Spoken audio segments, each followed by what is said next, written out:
재직교육 1차 과정, 사도행전 재직교육 과정 8번째 시간입니다. 제2장 사도행전의 직분자 모델 과정을 하고 있습니다. 녹화된 영상으로 유튜브를 보실 성도님들, 특별한 직장이나 사업장 일 말고 같은 서울시 내에 있는 분들은 특별한 일이 아니면 꼭 현장에 나오셔서 재직교육을 이수하시기 바랍니다. 시가 다른 곳에서도 오시고 계십니다. 차가 막힐 텐데 그 먼 도시에서 여기까지 진심으로 권면드립니다. 현장에 나와서 교육과정 수료하시기 바랍니다. 빌립 재직 모델, 지난주에는 스데반 재직 모델이었습니다. 오늘은 빌립 집사에 대해서 모델을 가지고 교육 내용을 나누고자 합니다. 빌립 집사는 복음 전파에서 주도적인 역할을 하는 사람이었습니다. 사도행전 8장 4절 5절 말씀인데 잠시 후에 읽겠는데요. 복음 전파에서 주도적인 역할을 하는 재직은 첫 번째 특징이 위기의 상황에서도 전도한다는 특징이 있습니다. 사도행전 8장 1절부터 2절 3절을 먼저 보겠습니다. 다 같이 읽겠습니다. 시작. 사울은 그가 죽임당함을 마땅히 여기더라. 그날에 예루살렘에 있는 교회에 큰 박해가 있어 사도 외에는 다 유대와 사마리아 모든 땅으로 흩어지니라. 경건한 사람들이 스데반을 장사하고 위하여 크게 울더라. 사울이 교회를 잔멸할세 각 집에 들어가 남녀를 끌어다가 옥에 넘기니라. 아멘. 초대교회 성도들이 흩어졌습니다. 흩어져서 여러 곳을 다니면서 복음을 전할 때 빌립 집사의 이름이 언급되는 것은 빌립이 이 전도 활동에 주도적인 위치에 있었고 탁월한 전도 결과를 이끌어냈다는 것을 알 수 있습니다. 스데반 집사가 그 캐릭터가 순교자라면 빌립 집사는 전도자입니다. 전도자. 사도행전 21장 8절에 이런 소개가 나옵니다. 빌립에 대해서 사도 바울이 소개하는 내용인데요. 이튿날 떠나 가이사랴에 이르러 7 집사 중 하나인 전도자 빌립의 집에 들어가서 머무르느니라. 사도 바울이 사울 시절에 그렇게 핍박하고 박해하던 그 시절 뒤로 하고 회심하고 사도 바울도 전도자가 되죠. 그 전도자가 돼서 사실 빌립 집사의 후계자라고 표현해도 무방할 정도로 빌립 집사에게 영향을 받습니다. 전도자라고 방금 읽은 거에서 표현했죠. 전도자로서의 캐릭터가 강하게 드러나는 것을 우리가 알 수 있습니다. 복음 전파에 특화된, 복음 전파에 주도적인 역할을 하는 재직의 특징은 위기의 상황에서도 전도한다. 지금 읽은 사도행전 이 말씀에 이 위험한 상황, 예루살렘 교회가 핍박의 중심에 처해 합니다. 3절에 잔멸할세, 사도 바울이 사울 시절에 교회를 잔멸하다. 이 잔멸하다는 표현이 신약 성경에만 표현됐어요. 여기서만 나온 표현이에요. 모욕을 주다, 더럽히다, 파괴하다 이런 의미가 있는 말인데 구약 성경에서 한번 이 표현이 사용됐어요. 시편에 멧돼지가 밭을 완전히 짓밟아가지고 그 밭을 황폐화시킨 아주 철저하게 망가뜨린 그런 것을 나타내는 표현에서 이 잔멸하다라는 표현이 구약 성경에 한번 쓰였어요. 뭘 말합니까? 사도 바울이 진짜 사울일 때 정말 철저하게 예수 믿는 사람들을 핍박했다. 잔인하게, 철저하게.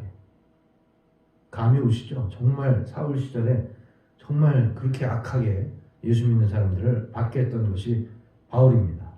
성도들 감옥에 갇히게 되고 막 이런 일이 일어나니까 극심한 핍박 때문에 사도들 일부를 제외하고는 성도들 모두가 뿔뿔이 흩어진 거예요. 그런 상식적으로 교회가 와해되고 사라지고 움직일 동력을 완전히 잃어버려야 하는데 신기하게 예루살렘 교회는 그게 아니었던 겁니다. 초대교회 성도들이 핍박 때문에 흩어지긴 한 거지만 피신의 개념이었을 뿐이고 이 성도들이 흩어져 간 곳마다 복음을 전해가지고 예수 믿는 마을로 막 만들어주는 거예요. 그 일의 선두에 중심에 빌립 집사가 있었다라는 겁니다. 핍박과 고통이 공격이 즉 위기의 상황이 빌립을 막을 수 없었다. 코로나 시국을 말하지 않을 수가 없죠.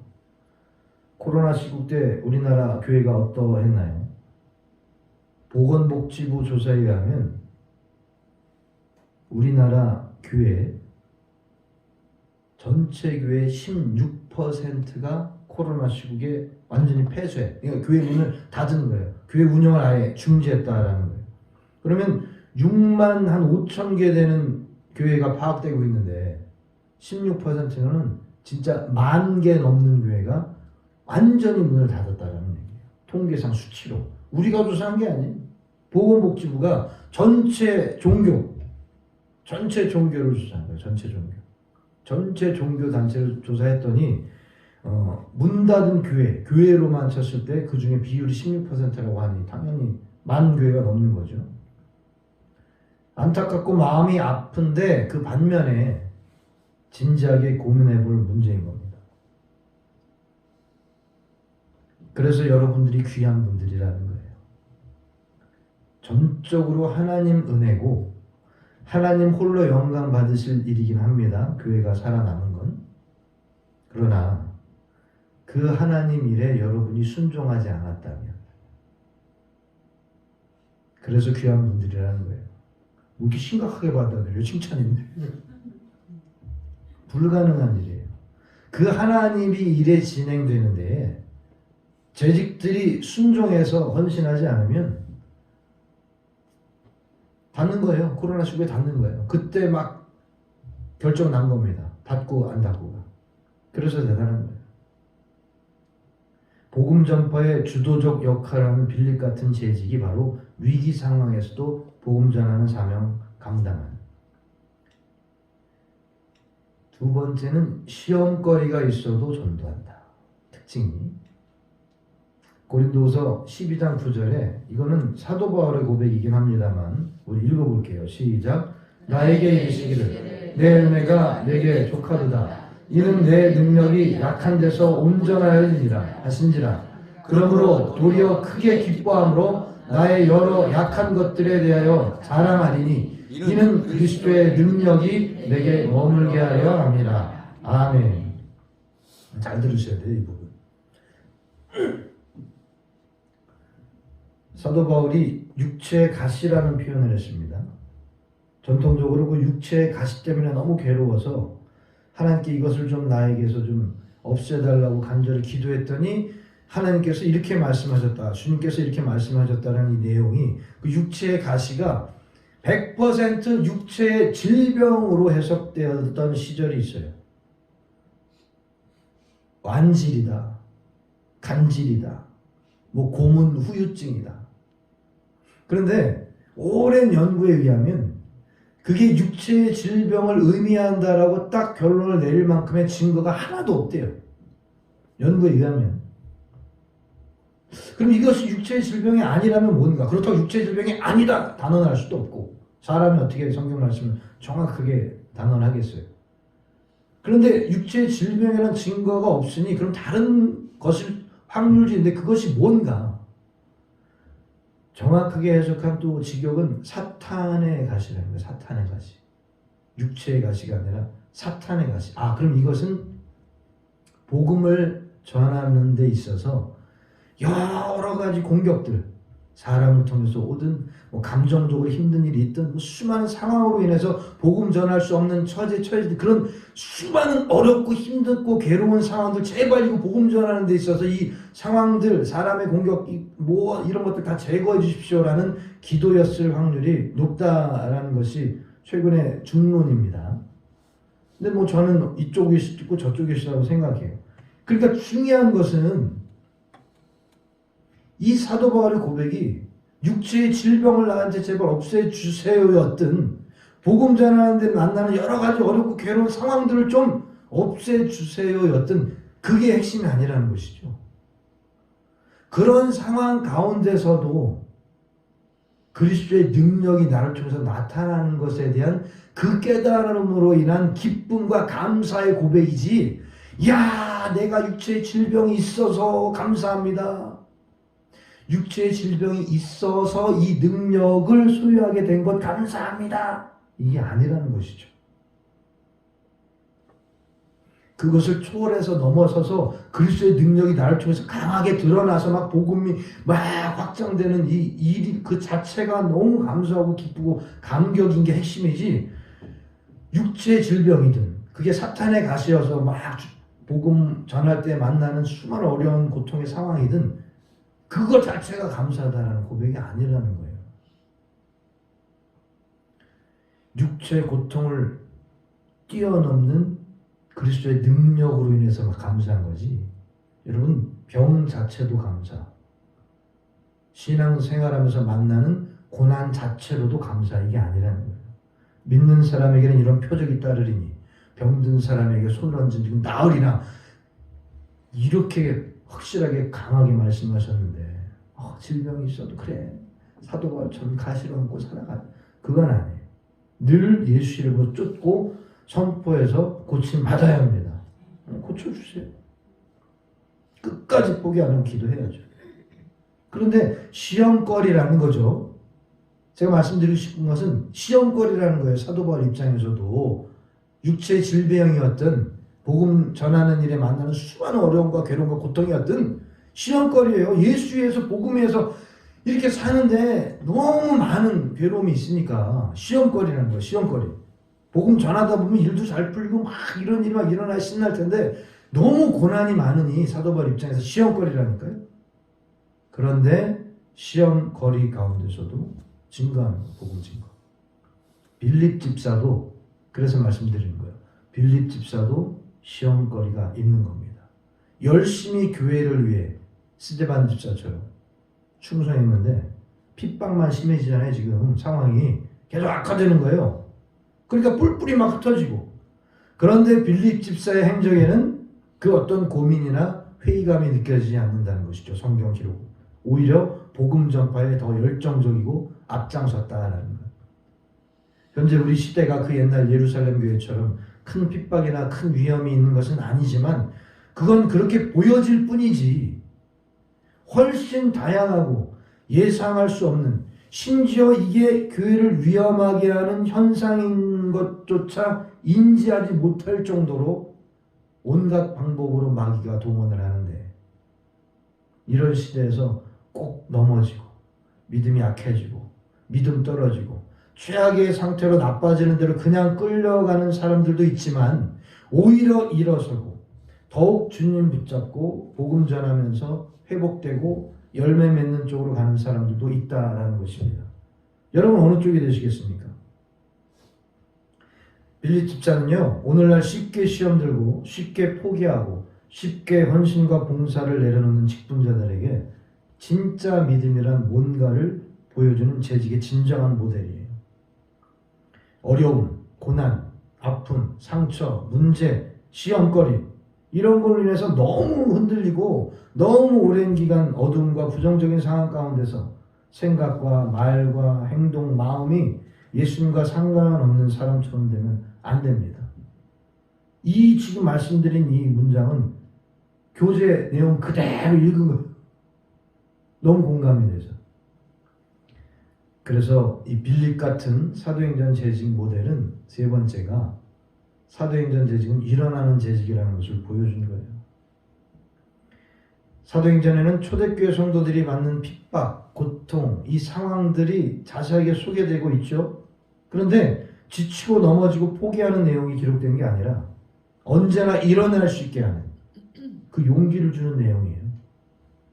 사도행전은 여러분 이 복음 전하기 위해서 떠나도록, 앞으로 나가도록 이 힘을 주는 그런 말씀들이 많이 나옵니다. 사도행전 8장 26절 읽어보겠습니다. 시작. 주의 사자 빌립에게 말하여 이르되 일어나서 남쪽으로 향하여 예루살렘에서 가사로 내려가는 길까지 가라 하니 그 길은 광야라. 사도행전 26장 16절 시작. 일어나 너의 발로 서라. 내가 네게 나타난 것은 곧 네가 나를 본 일과 장차 내가 네게 나타날 일에 너로 주가 증인을 삼으려 함이니. 아멘.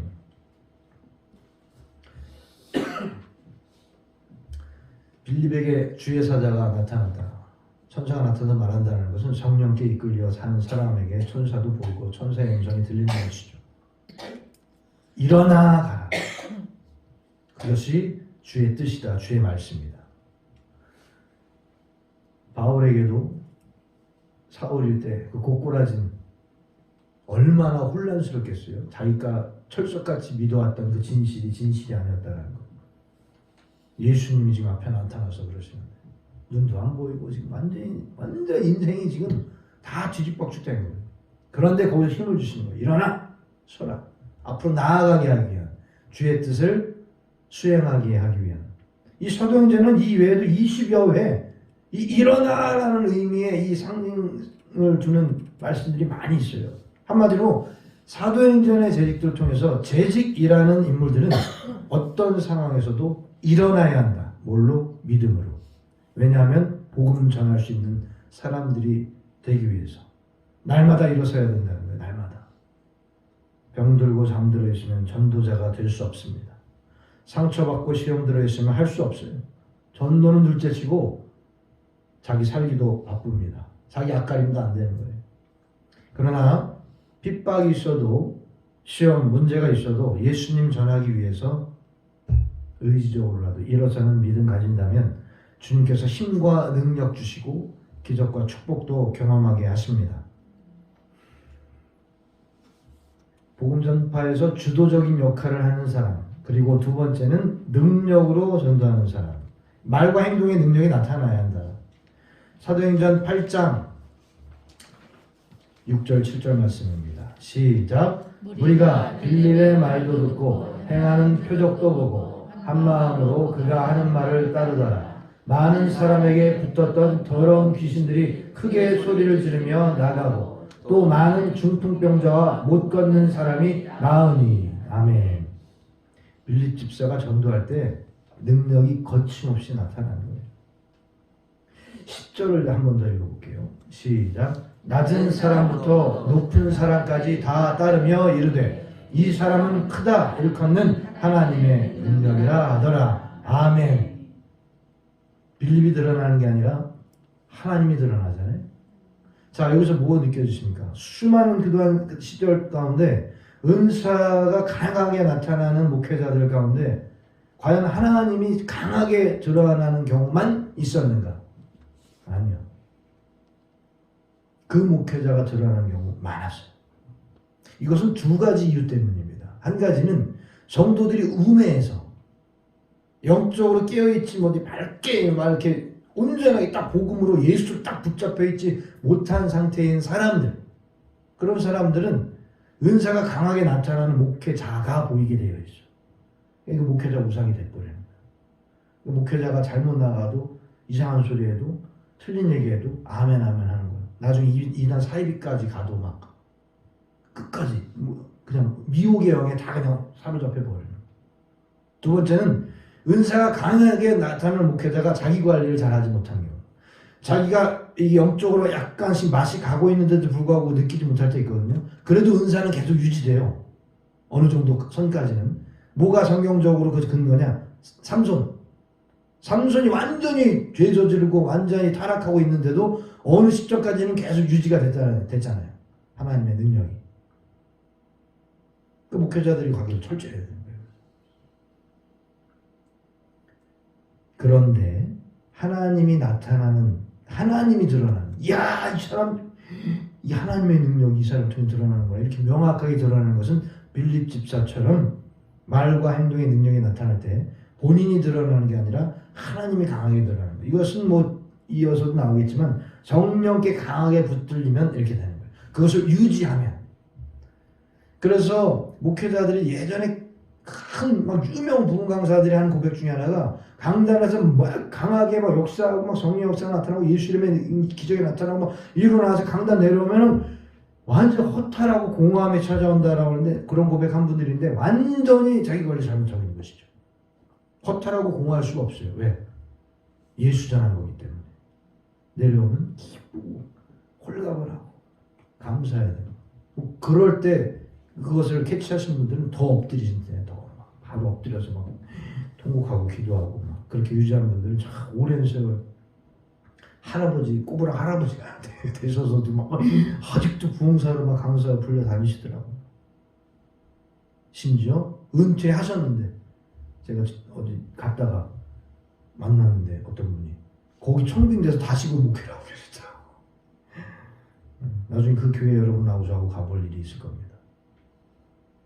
11월에 낮은 사람부터 높은 사람까지 다 하나님을 봤다. 하나님의 능력을 인정했다라는 것은 빌립 집사의 전도 능력이 정말 능력 정도였다. 하나님 주신 능력을 하는 전도였다. 여러분 여기서 교회 재직들이 명심해야 하는 점이 나오는 겁니다. 전도해도 안 된다. 전도에 부담이 된다. 전도지 한 장 돌리는 것도 나는 못한다.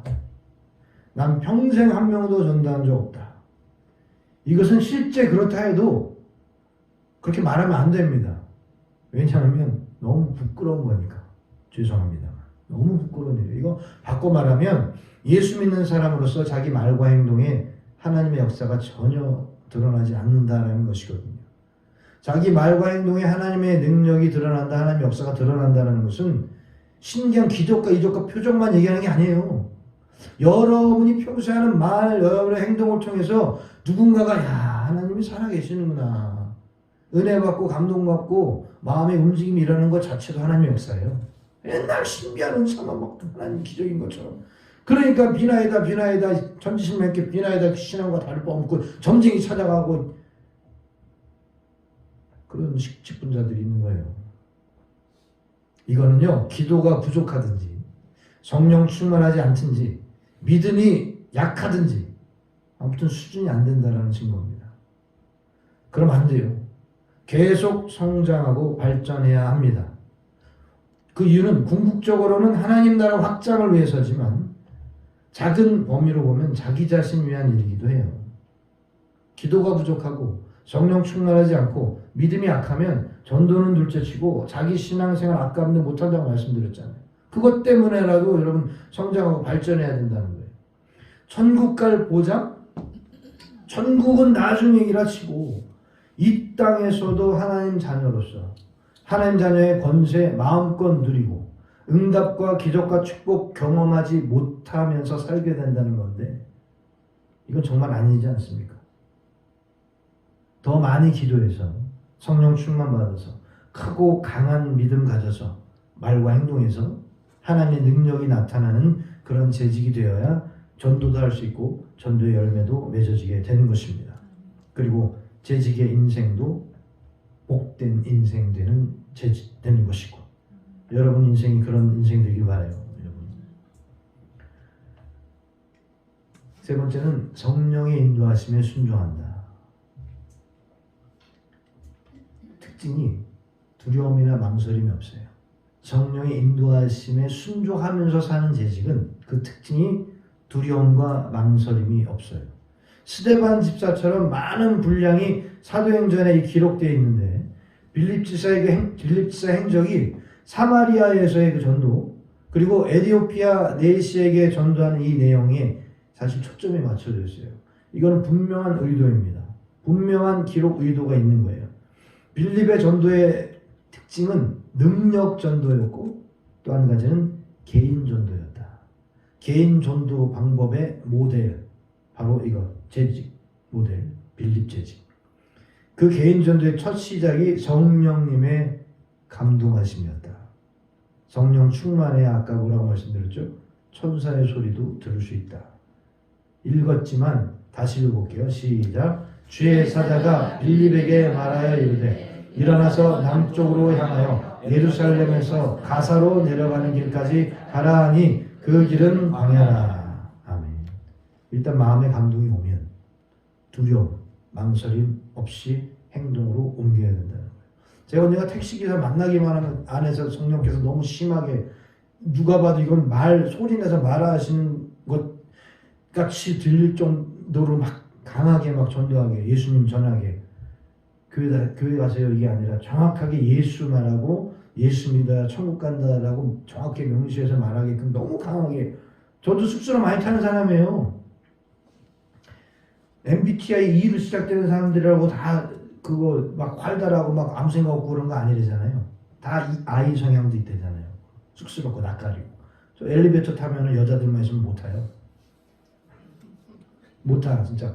딱 징 하고 이러는데 여자들이 꽉 차 있다. 그럼 갑자기 핸드폰 꺼내가지고 이렇게 전화 한 씩 하고 올라가세요. 여러분 마음속에 감동이 올 때가 있다니까요. 누군가가 저 사람 교회 다녔으면 좋겠다. 저 사람 예수 믿고 천국 갔으면 좋겠다 생각하는 마음이면 그거 성령님이 주시는 감동이에요. 그럴 때 망설임 두려움 없이 기도하고 그대로 행동으로 옮겨야 된다는 것입니다. 천사가 빌립에게 말할 때 하나님의 뜻을 전할 때 예루살렘에서 가사로 내려가는 길까지 이 얘기할 때 그 정확한 지점을 말한 게 아니에요. 그 근처를 얘기한 거지. 그런데 그냥 정확한 위치 아니더라도 간 거예요. 순종해서 간 거예요. 그리고 순종해서 가던 길에 성령이 빌립더로 이르시되 이 수레로 가까이 나가라 하시거늘 에디오피아 내시가 탄 수레 집어주신 거예요. 가니까 거기서 또 그 다음 나아갈 길을 제시하신 거예요. 이건 뭘 말해요? 성령께서 감동 주시면 무조건 망설임하고 순종하고 따라야 그 다음이 계속 진행된다. 그리고 예수님을 전하죠. 사도행전 8장 35절 빌립이 이를 열어 이 글에서 시작하여 예수를 가르쳐 복음을 전하니. 당시 에디오피아 내시람은 정말 대단한 지위에 있어요. 저는 그렇지만 다른 사람도 그런지 모르겠는데 내시라면 왠지 마마 뭐 이런 식으로 막 인지가 막혀 있어가지고 근데 그거 아니에요. 엄청난 권력을 가지고 있는 에디오피아 여왕의 모든 국가 재산을 관리하고 있는 사람. 그리고 상당한 수준의 지식인. 여러분 일반적으로 사람은 심리가 권력 높은 데 있고 지식 수준이 높은 나보다 막 좀 그런 수준의 사람은 나도 모르게 약간 위축되는 게 정상인이에요. 그게 뭐 이런 스타일들은 좀 피해야 합니다. 여러분 사회생활 하실 때 그냥 자연스럽게 어느 정도 사람이 나올 수 있는 반응이 안 나오고 그게 뭐 대통령이랑 안 하고 이래서 대통령 아무리 자기가 이렇게 지지하지 않는 대통령 만났다고 해도 그래도 약간 야 대통령이네 전혀 없이 옛날에 어떤 젊은이가 누구였죠? 어떤 이명박 대통령 아니 누구 만나는데 악수하는 상황에 이러고 있는 영상 있어요. 정상으로 보입니까? 네, 정상 아니에요. 뭘 말해요? 정상인은 자기보다 어찌됐든 그래도 사회적으로든 지식적으로든 뭐로든 압도적으로 위에 위치는 약간 그런 게 있다니까. 나는 지금 속으로 난 절대 그렇지 않아 그러면 죄송합니다. 기도하겠습니다. 그런데 빌립도 그럴 수 있음에도 불구하고 그냥 전하잖아요. 이게 뭐예요? 성령의 감동. 성령의 감동에 그대로 순종하는 사람은 망설임 없이 두려움 없이 그냥 그대로 예수 이름은 전할 수 있게 된다. 이거예요. 이 모든 것이 성령의 감동에 따라 일어나는 일입니다. 순종할 때 에디오피아 내시가 그 즉각적으로 뭐 망설이 있겠느냐 내가 예수 믿게 되었는데 당장 내려가서 세례 받잖아요. 여러분 가족은 당연하고 가족뿐만이 아니라 누군가 예수님 믿게 되었으면 좋겠다 생각될 때 성령님이 주신 마음이라는 걸 꼭 기억하시고 그런 마음 생기는 순간 기도하면서 그 대상이 교회에 나올 때까지 끝까지 전도하시기 바라요. 여러분 하나님께서 집사와 권사와 장로 세우신 것은 재직 세우신 것은 전도하라고 세우신 거예요. 교회 안에서 시간 보내고 교회 안에서 즐거움 느끼고 교회 안에서 말하라고 교회에서 불평불만을 하고 세우신 게 아니라 교회 밖으로 나가라. 교회 밖으로 나가서 전도하라. 나 교회 온 거 너무 좋은데 아니 그거 하지 말라는 게 아니에요. 교회 와서 즐기고 시간 보내고 교제하고 이것만 하는 게 아니라 나가서 전도해야 돼요. 이게 그럼 나가서 전도자 주고 나가라? 이것만 얘기하는 게 아니에요, 여러분. 전도주뿐만이 아니라 개인 전도 정확하게 빌립 모델을 통해서 얘기하시잖아요. 또는 가족 전도 다 포함되는 거예요. 그 어떤 것도 그런데 전혀 하지 않는다? 전도하라고 세운 건데 그 전도에 관련된 행위들을 아무것도 안 한다? 그건 하나님이 어떻게 보고 계실지 우리가 부담스럽고 무겁게 고민해 봐야 할 문제입니다. 그렇기 때문에 전도를 직접 하든 전도하는 사람들을 위해 물질을 헌신하든 아니면 전도하는 사람들을 위해 전도 대상자들을 위해 간절히 기도를 하든 뭔가는 하고 있어야 된다. 제가 명확하게 말씀드릴게요. 전도지 돌리는 거 정말 못하겠는 사람 있어요. 도무지 못하는 사람 있어요. 내가 막 부들부들 손 떠는 청년도 봤어. 처음으로 어떤 교회에서 청년을 데리고 갔는데 목사님 난 너무 떨려요. 막 이렇게 막 말 떨리면서 그 정도로 내가 너무 웃길 정도로.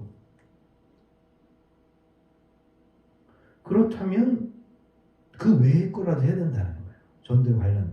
내가 마음에 손을 얹고 그런 걸 못하는데 그럼 전도를 위해서 전도 대상자를 위해서 눈물로 진짜 몇 시간씩 기도하는 사람이다라면 인정. 그러면 인정. 전도지를 못 돌려도 물질 헌신 못해도 그건 인정. 그런데 지금까지 경험으로는 셋 중에 하나는 분명히 하는 사람은 있다. 그러나 난 기도할래. 말만 하는 경우는 전도에 대한 열망이 아예 없는 경우. 이거 꼭 기억하시기 바래요. 무겁게 진지하게. 성령 인도에 순종하는 사람은 하나님이 기뻐하시는 일을 하게 되는 겁니다. 사도행전 1장 말씀이요. 1장 8절 오직 성령이 너희에게 임하시면 너희가 권능을 받고 예루살렘과 온 유대와 사마리아와 땅끝까지 이르러 내 증인이 되리라 하십니다. 하나님 증인되는 게 하나님 기뻐하시는 일 아닙니까? 뭐 길게 설명할 게 더 있겠어요?